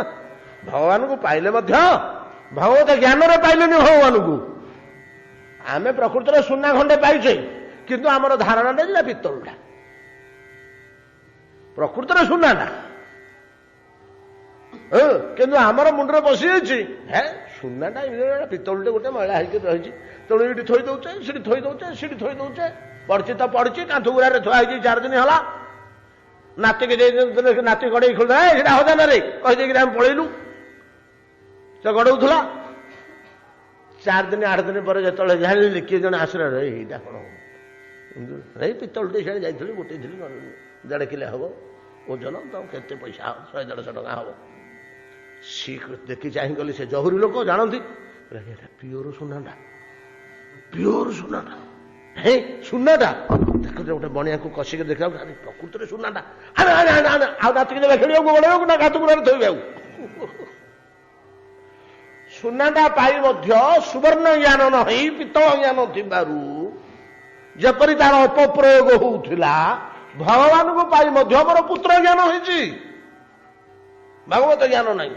ଆଜ୍ଞା କେମିତି କୌଶଳରେ ଏମାନେ କଥା କହି ଜାଣନ୍ତି, କେମିତି କୌଶଳରେ ଏମାନେ କଥା ସବୁ କହି ଜାଣନ୍ତି, କଥା ଆଦାୟ କରିବା ପାଇଁ। ତାପରେ ତ ନାରଦଙ୍କୁ ପଚାରିଲେ ଆଉ, ବହୁତ ବହୁତ କଥା ଆଉ। ନାରଦ କେତେ ଗୁଡେ କଥା କହିଛନ୍ତି ସେଠି, ଆଉ ଗୋଟେ ସମ୍ବାଦ ସିଏ ପୁରା ଆଉ। ତ ଜଣେ ମହାତ୍ମା ମହାପୁରୁଷ ଗୃହସ୍ଥାଶ୍ରମରେ ହରିଭକ୍ତି ପରାୟଣ ଜୀବନ ଯାପନ କରି ଗୃହସ୍ଥାଶ୍ରମରେ ଜୀବନ ଯାପନ କରୁଥିବା ବ୍ୟକ୍ତିଙ୍କ ନିକଟରେ, ତାଙ୍କ ଗୃହସ୍ଥାଶ୍ରମରେ ଜଣେ ମହାତ୍ମା ମହାପୁରୁଷ ସାଧୁ ସନ୍ଥ ଭଗବତ ପରାୟଣ ମହାପୁରୁଷ ପହଞ୍ଚିଗଲେ, ଯେମିତି ତାଙ୍କ ଘର ଉତ୍ସବ ମୁଖରିତ ହେଇଯାଏ, ନାଇଁ କି? ଉତ୍ସବ ମୁଖରିତ ହେଇଯାଏ, ଆନନ୍ଦରେ ସମସ୍ତେ ଫାଟି ପଡନ୍ତି। ସେ ତଦ୍ରୂପ ମେଘାଗମ ଛବା ହୃଷ୍ଟା ପ୍ରତ୍ୟନନ୍ଦ ତ ଶିଖଣ୍ଡିନ। ମୟୂର ମାନେ ସେଇଭଳିଆ ଆନନ୍ଦ ଭୋଗ କରିବାକୁ ଲାଗିଲେ। ମେଘାଗମ ଛବା ହୃଷ୍ଟା ପ୍ରତ୍ୟନନ୍ଦ ତ ଶିଖଣ୍ଡିନ ଗୃହେଷୁ ତପତା ନିର୍ବିର୍ଣ୍ଣା। ନିର୍ବିର୍ଣ୍ଣା ଅର୍ଥାତ ଗୃହ ପ୍ରତି ଯାର ବିତୃଷ୍ଣା ଆସିଲାଣି, ତପ୍ତା ଅର୍ଥାତ କଷ୍ଟ ପାଉଛି କିନ୍ତୁ ତପସ୍ୟା କରୁଛି, ଈଶ୍ୱର ଉପାସନା କରି ଚାଲିଛି। ଗୃହେଷୁ ତପତା ନିର୍ବିର୍ଣ୍ଣା ଯଥା ଅଚ୍ୟୁତ ଜନ ଆଗମେ। ଯଥାଚ୍ୟୁତ ଜନାଗମେ। ପିତ୍ୱାପ ପାଦପାହ ପଦ୍ଭି ସନ୍ନାନାତ୍ମୂର୍ତ୍ତୟ। ପିତ୍ୱାପ ପାଦପାହ ପଦ୍ଭି ଆସନ୍ନାତ୍ମୂର୍ତ୍ତୟ। ପ୍ରାକ୍କ୍ଷମାସ୍ତପସା ଶ୍ରାନ୍ତା ଯଥା କାମାନୁସେବୟା। ପିତ୍ୱାପ ପାଦପାହ ପଦ୍ଭିଃ ଆସନ ଆସନ ନାନାତ୍ମୂର୍ତ୍ତୟ। ପିତ୍ୱା ଆପ ପାଦପାହ ପଦ୍ଭିଃ। ପାଦପାହ ପଦ୍ଭିଃ ଆପଃ ପିତ୍ୱା ନାନା ମୂର୍ତ୍ତୟ ଆସନ। ପାଦ ବାଟରେ ଆପ ଜଳପାନ କରି ପାଦପାହ, ତାଙ୍କ ନାଁ ପାଦପ କୁହାଯାଏ ନାଇଁ କି? ସେମାନେ ପାଦ ବାଟେ ପାଣି ପିଅନ୍ତି ନା। ବୃକ୍ଷଲତା ବେଳକୁ ପାଦପ କୁହାଯାଏନି? ତାକୁ ପାଦପ ବୋଲି କାହିଁ କୁହାଯାଉଛି? ପାଦ ଦେଇ ଯେ ପାଣି ପିଅନ୍ତି, ପାଦ ଦେଇକରି ଜଳ ଶୋଷଣ କରୁଛନ୍ତି, ଖାଦ୍ୟ ଶୋଷଣ କରୁଛନ୍ତି ପାଦରେ, ତେଣୁ ତା ନାଁ ହଉଛି ପାଦପ। ପାଦ ଦ୍ୱାରା ଜଳପାନ କରୁଥିବାରୁ ବା ତାର ଆହାର ପାନ କରୁଥିବାରୁ ତାକୁ ପାଦପ କୁହାଯାଏ। ନୂଆ ବର୍ଷା ଯେତେବେଳେ ହେଇଗଲା, ନୂଆ ପାଣି ପଡିଗଲା, ଆପହ ପିତ୍ୱା ପ୍ରଚୁର ପରିମାଣରେ ଜଳପାନ କରି କିଏ ସେ ପାଦପ ଗୁଡ଼ିକ, ବୃକ୍ଷ ଗୁଡ଼ିକ ପିତ୍ୱା ଆପ ପାଦପାହ ପଦ୍ଭିଃ ପାଦ ଦ୍ୱାରା ଜଳପାନ କରି ଆସନ ଶୋଭା ପାଇଲେ, ପ୍ରକାଶିତ ହେଲେ। କି ପ୍ରକାର? ନାନାତ୍ୱ ମୂର୍ତ୍ତୟ। ନାନା ପ୍ରକାରର ମୂର୍ତ୍ତି ପ୍ରକାଶ କଲେ। ବୃକ୍ଷଲତା ଗୁଡାକ ନାନା ପ୍ରକାରର ମୂର୍ତ୍ତି ପ୍ରକାଶ କଲେ। କେଉଁ ନାନା ପ୍ରକାରର ମୂର୍ତ୍ତି କଣ ପ୍ରକାଶ କଲେ? ନାନା ପ୍ରକାର ମୂର୍ତ୍ତି ପ୍ରକାଶ କଲେ କଣ ନା, 8 ଦିନ ତଳେ ଯାହା ଥିଲା ସେ ଗଛଟା ଆମ ବାଡ଼ିପଟେ ଖଳାରେ, ଦେଖିଲା ବେଳକୁ ଏଡି କରିକି ନାଲି ନାଲି ପତରରେ ଭରପୁର ହେଇଯାଇଛି, ସବୁ ମୁସି ମୁସି ପତ୍ର ଭରପୁର ହେଇଯାଇଛି। ସେ ଗୋଟେ ରୂପ। 8 ଦିନ ପରେ ପୁଣି ଯାଇକରି ଦେଖିଲା ବେଳକୁ ଏଡେ ଏଡେ ନେଳିଆ ପତ୍ରରେ ପଲ୍ଲବିତ ହେଇକି ରହିଛି, ନାଇଁ କି? 8 ଦିନ ପୂର୍ବେ ନାଲି ନାଲି କିଶଳରେ ଭରପୁର ହେଇଥିଲା, ସେ ଗୋଟେ ରୂପ। ଆଉ 8 ଦିନ ପରେ ଦେଖିଲା ବେଳକୁ କଣ ହେଇଛି ନା, ସବୁ ବଡ ବଡ ନେଳିଆ ପତ୍ରରେ ଭର୍ତ୍ତି ହେଇଯାଇଛି, ଶ୍ୟାମଳ ବର୍ଣ୍ଣ ହେଇଛି। ଲୋହିତ ବର୍ଣ୍ଣ ଦେଖାଯାଉଥିଲା, ବୃକ୍ଷଟି ଶ୍ୟାମଳ ବର୍ଣ୍ଣ ହେଇଯାଇଛି, ନାଇଁ କି? ହଉ, ତା ରୂପ ବଦଳି ଯାଇଛି। ଆଉ କିଛି ଦିନ ପରେ ଦେଖିବାକୁ ଯାଇକି ଦେଖିଲା ବେଳକୁ ଆଉ 8-10 ଦିନ 15 ଦିନ ପରେ ଏମିତି ଘଞ୍ଚ ହେଇଛି ଯେ ତା ଦେହରେ ସୂର୍ଯ୍ୟ କିରଣ ଗଳୁନି। ଆଉ ଗୋଟେ ନୂଆ ରୂପ ଧରିଛି। ପତ୍ର ଏମିତି ଘଞ୍ଚ ହେଇଯାଇଛି। ହଉ କଣ ହଉଛି ତାର ଦେଖାଯାଉ। ତିନିଟା ରୂପ ତ ଏବେ ଦେଖେଇଲାଣି ଆମକୁ ପାଣି ପିଇ ପିଇ। କିଏ ସେ? ପାଦ ବାଟରେ ପାଦପ। ଆଉ 8 ଦିନ ପରେ ଦେଖିଲା ବେଳକୁ କଣ ହେଇଛି? ପେନ୍ଥା ପେନ୍ଥା କଢି ଏମିତି ଝୁଲି ପଡିଛି ଚତୁର୍ଦିଗରେ। ସେ ଗୋଟେ ଅଲଗା ଚେହେରା ହେଇଯାଇଛି। ଆଉ 8 ଦିନ ପରେ ଦେଖିଲା ବେଳକୁ ହଳଦିଆ ଫୁଲରେ ଏମିତି ମଣ୍ଡି ହେଇଯାଇଛି ଯେ ଆଉ ବେଶୀ ବର୍ଣ୍ଣନା କରିବା ଦରକାର ନାହିଁ। ଏଇ ପ୍ରକାରରେ ପ୍ରତି 8 ଦିନରେ 15 ଦିନରେ ତାର ରୂପ ବଦଳି ବଦଳି ଯାଉଛି। ଗୋଟିଏ ଗଛ ନୁହଁ, ପ୍ରତ୍ୟେକ ବୃକ୍ଷ ନା ନାହିଁ। କେତେବେଳେ କଳିକା ଦ୍ୱାରା, କେତେବେଳେ କୁସୁମ ଦ୍ୱାରା, କେତେବେଳେ ଫଳ ଭାରରେ, କେତେବେଳେ ପକ୍ୱ ଫଳ ଦ୍ୱାରା। ଆପଣ ଲକ୍ଷ୍ୟ କରୁନାହାନ୍ତି ଆମ୍ବ ଗଛଟା ଯେତେବେଳେ ନାଲି ନାଲି ପତ୍ର ହେଇଯିବ ସେତେବେଳେ ତାର ଅଲଗା ଚେହେରା ନାହିଁ। ନାଲି ନାଲି ପତ୍ରରେ ଭର୍ତ୍ତି ହେଇଛି। ଯେତେବେଳେ ବଉଳରେ ମଣ୍ଡି ହେଇଯିବ ଖାଲି ବଉଳ ଗଦାଟେ ଭଳିଆ ଦୁଶୁଥିବ। ଆଉ ନାହିଁ ଯଦି କଷି ପଡ଼ିଗଲା ଫିଟିଗଲା ମେଘ ଫେଘ ହେଇନି ସର୍ବାଙ୍ଗରେ ଖାଲି ଫଳ ଓଳିଛି, ସିଏ ଗୋଟିଏ ତାର ବିଚିତ୍ର ରୂପ। ଯେତେବେଳେ ପାଚିଲା ଫଳ ଗଛଟା ଆଗ ପାଚି ଯାଇଛି ଲାଲ ଲାଲ ହେଇକିରି ସବୁ ଓହଳିକିରି ରହିଛି, ସିଏ ଗୋଟେ ଅଦ୍ଭୁତ ରୂପ।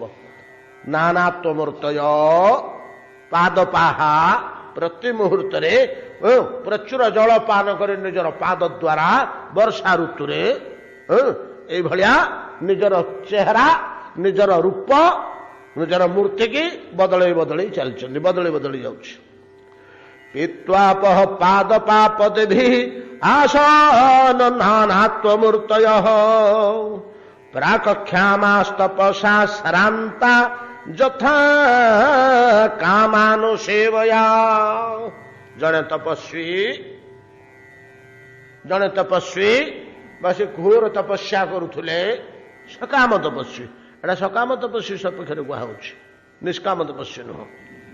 ନିଷ୍କାମ ସବୁ ସବୁବେଳେ ଶୁଖିଲା ରହିବ, କେବେ ହେଲେ ଆଉ କଳିବନି ତା ଦେହ। ତ ସକାମ ତପସ୍ୱୀ ଜଣେ ଘୋର ତପସ୍ୟା କରୁଥିଲେ। ତପସ୍ୟାରେ ଅସ୍ଥି କଙ୍କାଳ ସାରର ଦେହ, ଦାଢ଼ି ଶ୍ୱଶୁର ବାଳ ସବୁ ଲଟିକି ରହିଛି ନାଇଁ କି, ଚମ ଖଣ୍ଡେ ହାଡ଼ ଖଣ୍ଡେ, ରୁକ୍ଷ ଚେହେରା, ଚକ୍ଷୁ କୋଟର ଗତ, ଦେଖିବାକୁ ଗୋଟେ କିଦୃଶ ଦେଖାଯାଉଛି। ଏଇଭଳିଆ ମରଣୋନ୍ମୁଖୀ ଚେହେରା ହେଇକରି ସିଦ୍ଧି ମିଳିଗଲା। ଯୋଉ ଦେବତାଙ୍କୁ ଉପାସନା କରୁଥିଲେ ସେ ଆବିର୍ଭାବ ହେଇକି ବର ଦେଇ ପକେଇଲେ। ବ୍ରହ୍ମା କି ଇନ୍ଦ୍ର କି ଅଗ୍ନି କି କିଏ ଜଣେ କି ମହାଦେବ, ଯା ଯା ତୋର ସୁସ୍ଥ ହ, ତୋର ସବୁ ଠିକ ଅଛି, ଯା ତୋର ମନସ୍କାମନା ପୂର୍ଣ୍ଣ ହବ, ପଳା। ଯେତେବେଳେ ତାର ସିଦ୍ଧି ଲାଭ ହେଇଗଲା ଉଠିକିରି ସେ ପଳେଇ ଆସିଲେ। ଉଠିକି ସେତେବେଳେ ସୁସ୍ଥ ହୁଏ, ବେଳକୁ ବେଳେ ତାଙ୍କ ଧନ ସମ୍ପଦ ଯଶ ସମ୍ମାନ ବଢିବାକୁ ଲାଗିଲା ସିଦ୍ଧି ବଳରେ। ଯେମିତି ଦିନକୁ ଦିନ ତାଙ୍କର ଚେହେରା ବଦଳି ବଦଳି ଯେ ଘରର ଚେହେରା, ତାଙ୍କ ନିଜର ଚେହେରା ନାଇଁ କି, ତାଙ୍କ ପରିବାରର ଚେହେରା, ତାଙ୍କ ପରିସରର ଚେହେରା, ତାଙ୍କ ଲୋକବାକଙ୍କ ଚେହେରା ଯେମିତି ବଦଳି ବଦଳି ଯେ ତପସ୍ୱୀ ତପସିଦ୍ଧି ପୂର୍ବରୁ କ୍ଷମା କୃଷା ଅବସ୍ଥାରେ ଥାନ୍ତି, କୃଷ ଅବସ୍ଥାରେ ଥାନ୍ତି। ତପସିଦ୍ଧି ହେଇଗଲେ ତାଙ୍କର ଯଦି ଶୋଭା, ଶରୀର, ମୂର୍ତ୍ତି, ପରିସର, ପରିବେଶ, ଗୃହ ଏଗୁଡାକ ସବୁ ବଦଳି ବଦଳି ଯାଏ ଧୀରେ ଧୀରେ। ବୃକ୍ଷମାନେ ସେଇଭଳିଆ ବଦଳିବାକୁ ଲାଗିଲେ। ପିତ୍ୱାପ ପାଦ ପାପ ଦେଭି ଆସନ ନାନାତ୍ୱମୂର୍ତ୍ତୟ ପ୍ରାକକ୍ଷାମା ସ୍ତପସା ଶ୍ରାନ୍ତା। ଶ୍ରାନ୍ତ ତାପସ ପ୍ରାକ୍ ପୂର୍ବ କାଳରୁ, କ୍ଷମା କୃଷ ଅବସ୍ଥା ପ୍ରାପ୍ତ ହୋଇଥିବା ତାପସ ଶ୍ରାନ୍ତ ଅବସ୍ଥାରୁ ସିଦ୍ଧି ପ୍ରାପ୍ତିରେ ଯଥା ନାନା ଯଥା କାମାନୁସେବୟା। ସକାମ ତପସ୍ୱୀ ତ କାମାନୁସେବୟା ନିଜର ଇପ୍ସିତ ପଦାର୍ଥ ଗୁଡ଼ିକ ଭୋଗ କରି ସେ ଯେପରି ହୃଷ୍ଟପୃଷ୍ଟ ହୋଇ ତାଙ୍କ ଶରୀରର କାନ୍ତି ରୂପ ବଦଳି ବଦଳି ଯାଏ, ସେଭଳିଆ ବୃକ୍ଷ ସବୁ ବଦଳିବାକୁ ଲାଗିଲେ। ସରସ୍ୱ ଶାନ୍ତରୁ ଧଛୁ ନ୍ୟୁଷୁ ରଙ୍ଗାପି ସାରସା ଗୃହେଷୁ ଶାନ୍ତକୃତ୍ୟେଷୁ ଗ୍ରାମ୍ୟା ଇବ ଦୁରାଶୟା। କଣ କହିଲେ ଏଠି? ସରସ୍ୱ ଅଶାନ୍ତ ରୋଧସୁ ନ୍ୟୁଷୁ ଅଙ୍ଗାପି ସାରସଃ ଗୃହେଷୁ ଅଶାନ୍ତ କୃତ୍ୟେଷୁ ଗ୍ରାମ୍ୟା ଇବ ଦୁରାଶୟା।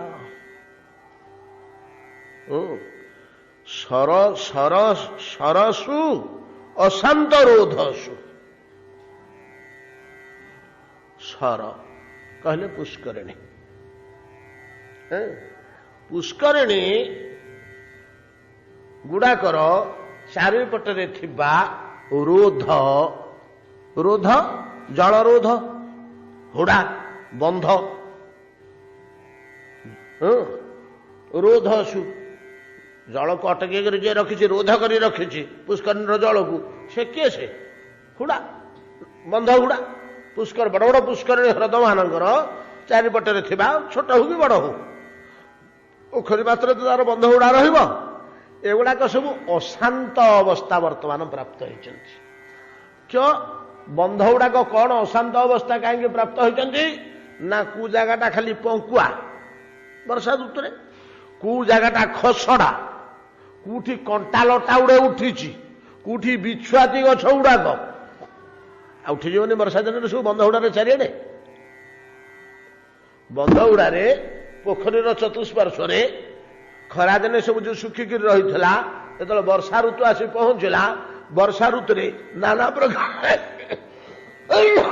କଣ୍ଟା ଲଟା ଉଠିଲା। କଣ୍ଟା ଲଟା କୋଉଠି କାଦୁଅ, କୋଉଠି ପଙ୍କ, କୋଉଠି ପାଣି ଖାଇଯାଇଛି, ଗୋଟେ ଖାଲୁଆ ବିଳ ହୋଇଯାଇଛି ନାଇଁ କି, ପାଣି ଖାଇକିରି ମାଟି ଭାସିକିରି ପଳେଇଛି। କୋଉଠି ବିଛୁଆତି ଗଛ ଉଠିଛି, କୋଉଠି ଅରଖ ଗଛ ଉଠିଛି, କୋଉଠି କଣ୍ଟା ଲଟା ଉଠିଛି। ଏଇ ପ୍ରକାର ସରେଷୁ ଅଶାନ୍ତ ରୋଧସୁ,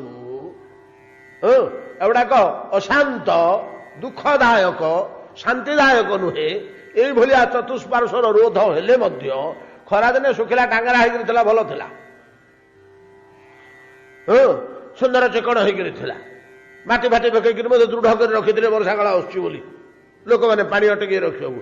କେମିତି ବର୍ଷା ହେଇଗଲା, କୋଉଟା ପଙ୍କ, କୋଉଟା ଖସଡ଼ା, କୋଉଟା କୋରଡ଼, କୋଉଠି କଣ୍ଟା, କୋଉଠି ଲଟା, କୋଉଠି ବିଛୁଆତି, ଏମିତି ଗୁଡ଼େ ହେଇ ଚତୁର୍ଦିଗ ବଡ଼ ଅଶାନ୍ତ ହେଲେ ମଧ୍ୟ ସାରସାହା ହଂସାହା ସେଇ ହୁଡ଼ା କୂଳେ କୂଳେ, ସେଇ ଗଛ ଦେହରେ ଘୋଷାରି ହେଇ ପାଣି ତ ବଢ଼ିଯାଇଛି ହୁଡ଼ା ଉପରକୁ, ଗଛ ଲଟାକୁ ବୋଲି ସ୍ପର୍ଶ କରିଛି ଜଳ, ମହାନନ୍ଦରେ ଚାରିପଟେ ବୁଲୁଛନ୍ତି। ହଂସ ଗୁଡ଼ାକ କୂଳେ କୂଳେ ବୋଲନ୍ତି, କାହିଁକିନା ତାଙ୍କୁ ଖାଦ୍ୟ ଦରକାର। ବେଶୀ ପାଣିକି ଗଲେ ସେ ବୁଡ଼ିକିରି ଖାଦ୍ୟ ବାହାର କରିପାରିବେନି, ଅଳ୍ପ ପାଣିରେ କୂଳେ କୂଳେ ସେ ବୁଲିବେ।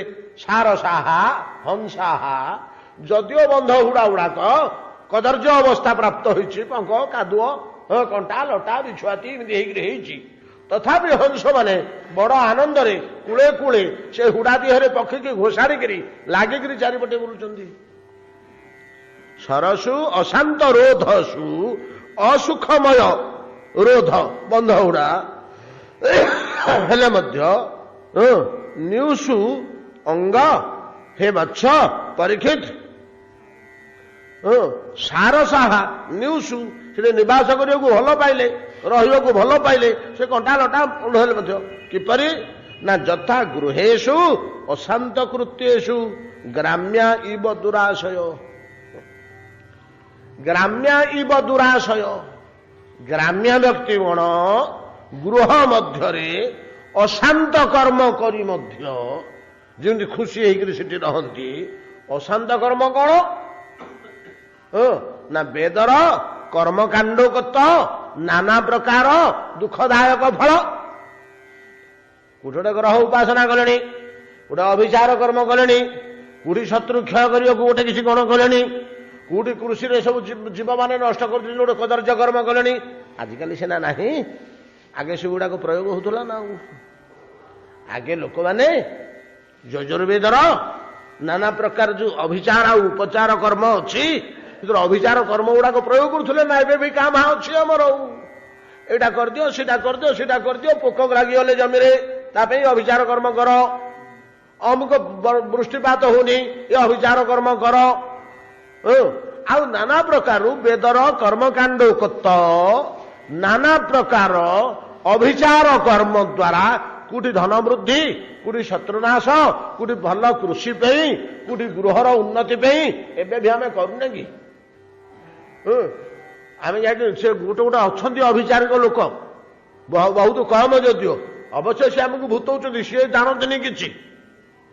ଆମେ ବିକଳ ହେଇକିରି ଯାଇ ପହଞ୍ଚିଲେ, ଆଜ୍ଞା ଆପଣ ଶୁଣୁଛି ଆପଣ ଭଲ କହୁଛନ୍ତି ବୋଲି ପୋଥି ଦେଖିକିରି, ଆଜ୍ଞା ଘରେ କ'ଣ ଆଜିକି 6 ମାସ ହେଲା ଖାଲି ଅଶାନ୍ତି ଲାଗି ରହିଛି ଆଜ୍ଞା, କିଛି ଭଲ ହଉନି, ହଉଛୁ ସେ ହଉଛୁ ହଉଛି। ସିଏ ତାକୁ ପଚରା ପଚରି କରି ତାକୁ ସୁବିଧା ମିଳିଲା, ନାନା ପ୍ରକାର କଥା ପଚରା ପଚରି କରି କହିବା, ହେ ତମ ଘରର ସେ ଐଶାନ୍ୟ କୋଣରେ ମାଟି ତଳେ ଗୋଟେ ହାଡ଼ ଅଛି, ଗୋଟେ ପ୍ରେତ ଅଛି, ତାକୁ ସେଠୁ କାଢ଼ିବାକୁ ହବ, ନହେଲେ ଏମିତି ହବ, ଏମିତି ବୁଡ଼ାଇ ଦେବ, ସେମିତି ହବ, ତମ ସ୍ତ୍ରୀ ତ କାଲି ମରିବ। କି ଅବସ୍ଥା ଆଉ ସେ ଲୋକ ଜମି ବାଡ଼ି ବିକିକିରି ସେ କାମ କରିବ। ହଁ ତ କ'ଣ କରିବି ନା ଏମିତି ଏମିତି ସେ କରି ଗୋଟେ ଯଜ୍ଞ କରିବାକୁ କହୁଛନ୍ତି, ହୋମ କରିବାକୁ କହୁଛନ୍ତି, ଆସିବ, ଅମୁକ ଆସିବ, ସମୁକ ଆସିବ, ସମୁକ ଆସିବ, କରୁଛ ନା ଆଉ କାହାକୁ ନ କହିକିରି। ଆଉ ଏଗୁଡ଼ାକ ସବୁ ଅଭିସାରଗତ କର୍ମ। ଆଗେ ଏଗୁଡ଼ାକ ବେଦରେ ଥିଲା, ଠିକ କାମ କରୁଥିଲା। ବେଦରେ ସତ୍କର୍ମ। ବେଦ ଆମର ଗୋଟିଏ ଏମିତି ଜିନିଷ ଯେ ଏଥିରେ ସବୁ ଅଛି ଆଜ୍ଞା, ସବୁ ଜିନିଷ ଅଛି। ନିଗମ କଳ୍ପତରୁ ବୋଲି ପରା କହିଲେ କିଏ ସେ? ଆମର ଭାଗବତ ପ୍ରତିଦିନ ଆମେ ସ୍ମରଣ କରୁଛେ। ନିଗମ କଳ୍ପତରୁର ଗଳିତମ ଫଳମ ସୁଖମୁଖାତ ଅମୃତ ଦ୍ରବ୍ୟ ସଂଯୁତମ। ନିଗମ ଅର୍ଥାତ ବେଦ ହଉଛି ଗୋଟିଏ କଳ୍ପତରୁ। କଳ୍ପତରୁ କହିଲେ କ'ଣ ନା ଯୋଉ ଗଛକୁ ଯୋଉ ଫଳ ମାଗିଲେ ମଧ୍ୟ ଦବ, ସେଟାକୁ କଳ୍ପତରୁ କହନ୍ତି। କଳ୍ପତରୁ ବୋଲି ଗୋଟେ ଗଛ ଅଛି, ସେ ଗଛରେ ଯଦି ଆମେ କହିବା ଏ କଳ୍ପତରୁ ଯୋଉଟା ନଡ଼ିଆ ଦିଅ ତ, ଫଳିକିରି ଓହଳିବ, ଆମେ ତୋଳିବା। ଆଉ ହଁ ନଡ଼ିଆ ହେଲା ଯେ କଖାରୁ ଗୋଟେ ଦରକାର, ଫଳିଲା ସାଙ୍ଗେ ସାଙ୍ଗେ। ଆଉ ଅଙ୍ଗୁର ଯୋଡ଼େ ହେଲେ ତଣ୍ଟି ଶୁଖି ଯାଉଛି, ହେଲା ସାଙ୍ଗେ ସାଙ୍ଗେ ଫଳିବ ଅଙ୍ଗୁର। ଏ ଲୋକେ କହନ୍ତି ମହାକାଳ ଫଳ ବଡ଼ ସୁନ୍ଦର ବୋଲିକିରି, ଯୋଉଟେ ଫଳିଲେ ଟିକେ ଦେଖନ୍ତେ ହେ କେମିତି ସୁନ୍ଦର, ଯୋଉଟେ ମହାକାଳ ଫଳ ମଧ୍ୟ ଫଳିବ। ଯୋଉ ଗଛରେ ସବୁ ପ୍ରକାରର ଫଳ ଚାହିଁବା ମାତ୍ରେ, କଳ୍ପନା କରିବା ମାତ୍ରେ, କଳ୍ପନା କରିବା ଫଳ ଯୋଉ ବୃକ୍ଷରୁ ମିଳେ, ଅର୍ଥାତ୍ ଭଲ ମନ୍ଦ ସବୁ ମିଳିବ। ଠିକ ତଦ୍ରୂପ ବେଦ ମଧ୍ୟ ଗୋଟିଏ କଳ୍ପତରୁ। ଏଥିରୁ ଭଲ ମନ୍ଦ ଆପଣ ଯାହା ଚାହିଁବେ, ଭଲ ମନ୍ଦ ବିଭିନ୍ନ ପ୍ରକାରର ଲୋକ ତ ଜଗତରେ ଅଛନ୍ତି, ଭଗବାନ ସୃଷ୍ଟି କରିଛନ୍ତି। ଯିଏ ଯେମିତିକା ସ୍ୱଭାବର ଲୋକ, ଯାହାର ଯାହା ପ୍ରୟୋଜନ, ବେଦରୁ ସେ ବେଦ ସମସ୍ତଙ୍କ ପାଇଁ ଯୋଗ୍ୟ ପ୍ରଯୋଜ୍ୟ। ଯିଏ ଯାହା ଚାହିଁବ ତା ଦେହରୁ ପାଇପାରିବ। ଅତଏବ ଅଭିଚାରାତ୍ମିକା କର୍ମ, ବିଶେଷ କରି ଆଉ ଅନ୍ୟ କେତେକ କର୍ମକାଣ୍ଡ, ସ୍ୱର୍ଗକୁ ଯିବା ପାଇଁ କି, ପାପ କ୍ଷାଳନ କରିବା ପାଇଁ, ପ୍ରାୟଶ୍ଚିତ ବିଧି ଇତ୍ୟାଦି ନାନା ଗୁଡ଼ିଏ, ଯାହାର ପରିଣତି ଗୁଡ଼ାକ ଭଲ ନାହିଁ। ଅଭିଚାରୀ କର୍ମ ଗୁଡ଼ାକର ପରିଣତି ଗୁଡ଼ାକ ଭଲ ନାହିଁ। ଏଥିରେ ଜୀବ ହତ୍ୟାଠୁ ଆରମ୍ଭ କରି ଅନେକ ମନ୍ଦ କାର୍ଯ୍ୟ ମଧ୍ୟ କରିବାକୁ ପଡ଼େ। ଓ ବାସନା ମଧ୍ୟ ମନ୍ଦ, କଳ୍ପନା ମଧ୍ୟ, କାମନା ବାସନା ମଧ୍ୟ ଏଥିରେ ମନ୍ଦ ଥାଏ। ଅତଏବ ଗୃହେଷୁ ଅଶାନ୍ତ କୃତ୍ୟେଷୁ, ଗୃହମାନଙ୍କରେ ଗ୍ରାମ୍ୟ ବ୍ୟକ୍ତିଗଣ, ମଫସଲର ଲୋକଗଣ ଏମିତି ଗୋଟେ ଅଭିଚାର କର୍ମ କରି, ନାଇଁ କି ଏବେ ମଧ୍ୟ ଶିଶୁ ବଳି, ପଶୁ ବଳି, ନର ବଳି ହଉଛି ଟି,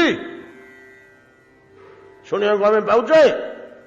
ମଫସଲ ମାନଙ୍କରେ ଗ୍ରାମେଷୁ ଅଶାନ୍ତ କୃତ୍ୟେଷୁ, ଯେଉଁ କର୍ମ ଶାନ୍ତି ଦବନି, ପରିଣତିଟା ଭୟାବହ, ନରକାଦି ଫଳ ଦବ, ହେଲେ ମଧ୍ୟ ସେ ଲୋକଙ୍କୁ ଭଲ ଲାଗୁଛି, ହେଲେ ମଧ୍ୟ ସେ ଲୋକଙ୍କୁ ଭଲ ଲାଗୁଛି, ସେ କରୁଛନ୍ତି। ଆରେ ତାର ପରିଣତିଟା ଖରାପ, ତାର ପରିଣତି ଭଲ ନୁହଁ। ଏ ଅଭିଚାର କର୍ମ ଗୁଡାକ କ୍ଷତିକାରକ, ଗୁଡା କାହିଁ କରୁଛ?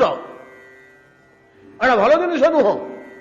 ଗୁଣେଇ ଗାରଡ଼ିଠୁ ଆରମ୍ଭ କରି ନାନା ପ୍ରକାର ମଫସଲ ଅଞ୍ଚଳରେ ହଉଛି ପରର କ୍ଷତିକାରକ। ୟାର ପରିଣତି ବଡ଼ ଖରାପ, ତମକୁ ନରକକୁ ନେଇଯିବ। ହେଲେ ମଧ୍ୟ ସେ ଲୋକଙ୍କୁ ଯେମିତି ସେଗୁଡାକ ଭଲ ଲାଗୁଛି, ସେ ଲୋକମାନଙ୍କୁ ସେଗୁଡାକ ଭଲ ଲାଗୁଛି। ଠିକ ସେଭଳିଆ ହଂସ ମାନଙ୍କୁ ଏ ଅଶାନ୍ତ ରୁଦ୍ଧ, ଅଶୋଭନୀୟ ବନ୍ଧ ଗୁଡା ଭଲ ଲାଗିଲା। କହୁଛନ୍ତି କ'ଣ? ସରସୁ ଅଶାନ୍ତ ରୁଧେଷୁ ନେଉଷୁ ରଙ୍ଗାପି ସାରସଃ, ଗୃହେଷୁ ଶାନ୍ତ କୃତ୍ୟେଷୁ ଗ୍ରାମ୍ୟା ଇବ ଦୁରାଶୟା। ଇତ୍ୟାଦି। ସମୟ ଆଜି ବିଳମ୍ବିତ ହେଲାଣି। ଆଉ ଏଇ ଜିନିଷ ଗୁଡାକ ବେଶୀ ସମୟ ବି ଶୁଣି ହବନି। ଟିକେ ରସାଳ ଭଗବାନଙ୍କ ଲୀଳା କଥା ଯେମିତି ଟିକେ ଅଧିକା ସମୟ ଶୁଣି ହବ। ଖାଲି ଉପଦେଶ ଗୁଡାକ କ'ଣ ବେଶୀ ସମୟ ଶୁଣି ହବ କି? ଉପଦେଶ କେତେ ସମୟ ଶୁଣିବା? ହେଇଗଲାଣି ପ୍ରାୟ ସମୟ ଆମର। ଏତିକିରେ ଆଜି ଭାଗବତ ବିଶ୍ରାମ କରନ୍ତୁ।